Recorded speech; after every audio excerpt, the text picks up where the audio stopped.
There are people who assume that there are two churches, one Christian and the other Catholic, as if Catholics were not Christians. One day, a man came to the parish I served in Japan. He said he had been puzzling out the difference and wanted to verify his conclusion. He said, "The difference between Christianity and Catholicism is that Christians worship Jesus Christ and Catholics worship Mary, right?" I'm not sure he believed my attempt to correct his misunderstanding. After all, there were two statues of Mary outside the church and another inside. Since the church exists in order to proclaim Christ, we must be more careful about what messages our art, architecture, and devotions convey to those with whom we hope to share our faith in the Lord.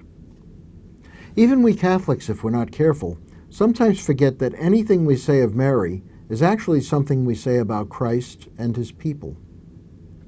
Today's feast, which, though the doctrine is much older, only replaced the Feast of the Circumcision in 1974, is one example. From the earliest days of the Church, we've struggled with the reality of the Incarnation. If Jesus be God, can he be fully human? If he be as human as I am, can he be God?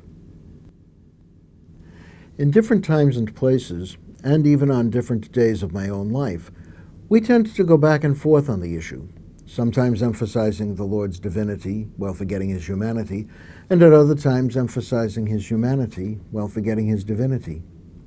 Keeping both truths in mind and heart is difficult.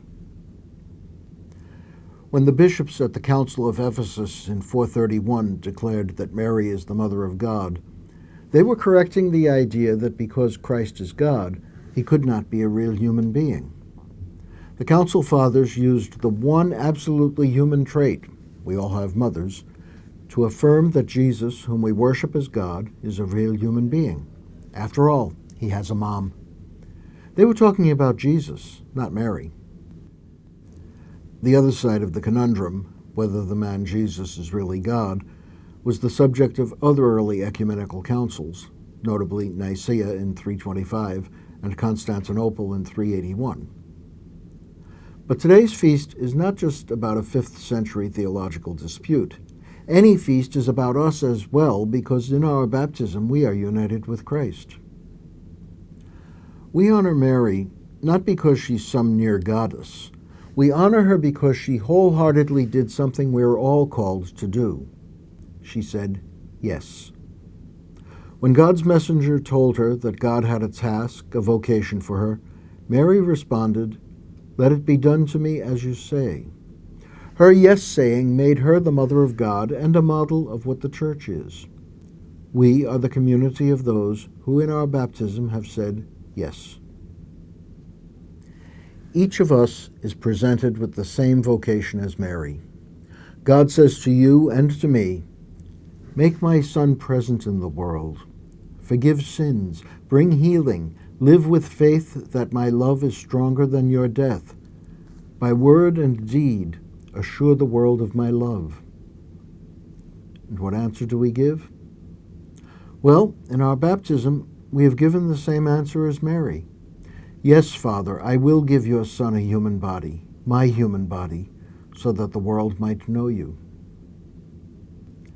The humanity of Christ will be shown today in your humanity, in our humanity.